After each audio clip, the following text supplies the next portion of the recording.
welcome you to our Rest for the Weary podcast, episode number 4. Now, if you've been following on with our journey, we've been really trying to tease out some of the practical aspects and issues with what it means to live out rest in Christ. Now, we actually thought we'd do something a little bit different today. That is, we're going to engage with someone's story and their journey with rest. And so today I'm joined by Jane Chiu. Welcome, Jane. Hello, thank you. So good to have you join us on the podcast. Great to be here. Now, Jane, a lot of us know you as someone who's joined the team here. You're currently doing an MTS internship with us. But before that, actually, you did have a working life, didn't you, as an OT? Tell us about that. What is an OT for those of us who don't know? The $1,000,000 question. That is a great question, and I'd recommend for those who know an OT, go ask them. But in a nutshell, occupational therapy, as an occupational therapist, I worked at the Redcliffe Hospital. Nice part of the world. Yep, it's a nice peninsula, would recommend up north. And when I was working there, I did quite a few different roles around the hospital, mainly working with patients post an injury of some sort, whether it was a stroke, a broken hip, or total hip replacement, or fractured wrist.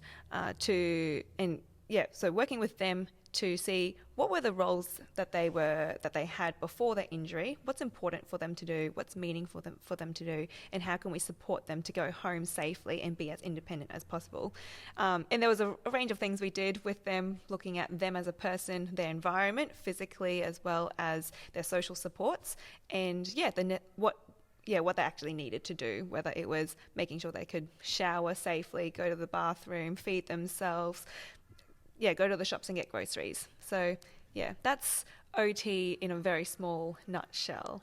Yeah, I mean, that covers a lot of territory, a lot of aspects of life, isn't it? And I guess it's all those things that we don't realise that we need until we're really sick or injured.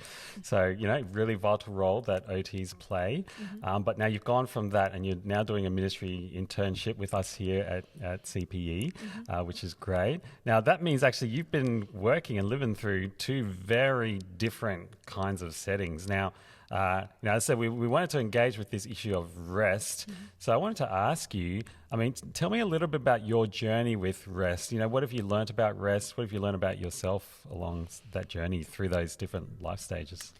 Yeah, where to begin? I think at the beginning of doing my apprenticeship, so many people were asking me, so Jane, what do you do for rest?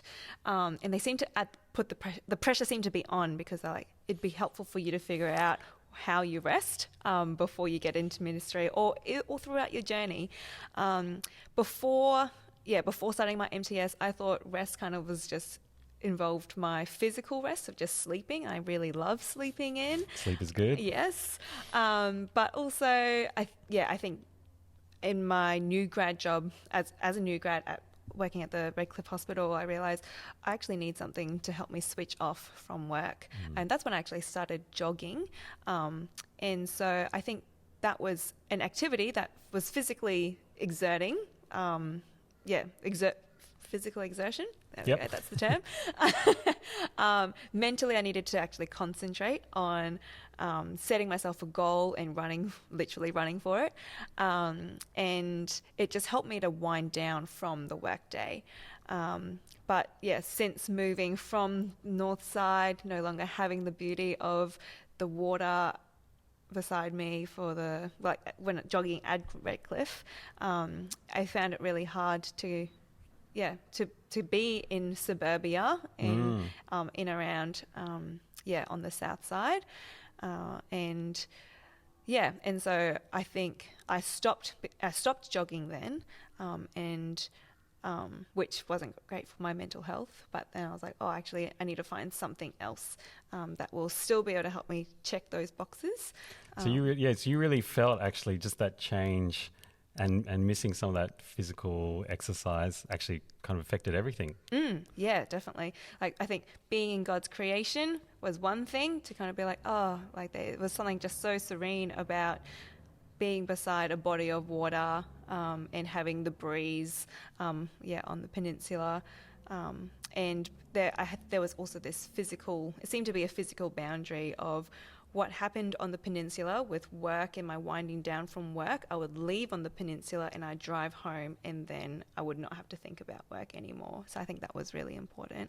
Right, so actually having that break, you go for a run after work, was it? And then you'd be able to switch off, you'd have that boundary, and then you feel like mentally and physically you switched off from work. Yeah, right? yeah. And that's why I found my first year of my apprenticeship so hard, because COVID was still a thing, and working from home was a thing. And so, yeah, when I was working from home, there wasn't any boundaries, it seemed. There'd be days where I'd feel less productive because I was just doing all these other bits and pieces around the house. So I'd feel guilty for not having done work, so I'd just work a little bit more. But after I finished work, I was in my same physical space. So it was helpful for me to realize, actually, I need to physically have physical space boundaries.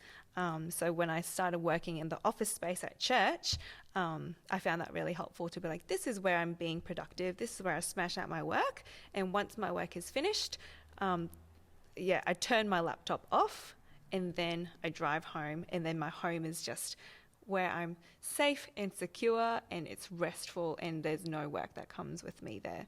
So yeah, I think that physical boundary really helped. But yeah, in terms of other restful activities, I really struggled, to find an activity, that I think suited me. I had so many people recommending, have you tried baking or cooking or reading? Or a lot of people would be like, I just sit in front of Netflix and I just watch the TV. So I'm like, what actually works for me? There were times where I got frustrated with myself because I'd try a new activity and be like, other people find this restful, but why don't I find this restful? Yes. Yeah, we're all different, aren't we? Yeah. Yes. So for me to actually realize that and be like, just because this friend finds baking really great doesn't mean that I'm necessarily going to. So it's just also really helpful to have other friends come on that journey with me. So one of my friends was like, hey, I enjoy watercoloring. Let's try watercoloring together. There was not only was there that social aspect of even if this doesn't work out, I still feel like I've caught up with a friend. So it didn't feel like I was failing anything, but I actually loved it. It allowed me to have this creative outlet. Yes, trying to choose what to paint was a little bit stressful, but once I knew what I wanted to do, it just kind of happened. But now the trouble is, I know that I enjoy watercoloring, but it's not prioritized. So there's this setting up and packing up that is required, before and after the activity. So I've learnt that even though I enjoy it, now that I know what I enjoy, I now need to prioritize it and make sure I actually do it, because I know once I'm there, I'm going to love it. Yeah, okay, so there's been a bit of a journey for you just to discover that thing that actually helps you to switch off and get that kind of physical, mental rest. But then there's the challenge of actually finding the time and space and organising your life in order to get there. Yeah, definitely. Yep. Have you found, wrestling with that challenge, things that you've tried to try and build that into your life a bit more? Yeah. I think people are great and friends are great.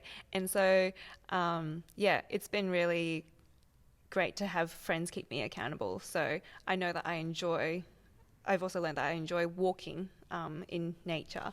And so, to have pre-planned for me to meet up with my housemate at 4:00 on a Tuesday afternoon means that this is a commitment that I've made and I'm going to be faithful to it.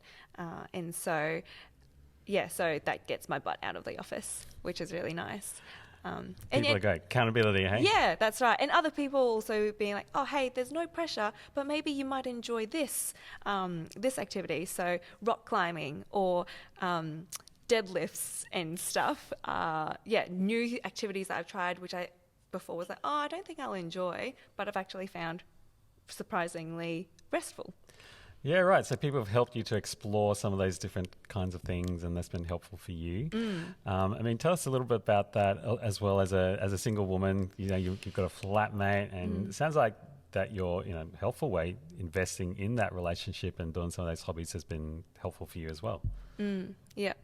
So I think when I first moved out of home, and I was like, oh my goodness, I don't know what I'm doing. And there also seemed to be this like increase in like adulting responsibilities that just meant that there was less time to be able to rest. But I think it's actually really nice to have that freedom of, I can prioritize the times where I need to do life admin, but there are also other times where I don't have to be caring for children or looking after a parent or all of these other things that I can actually spend investing into the relationships that are meaningful, and sometimes in bringing people along for the journey as well.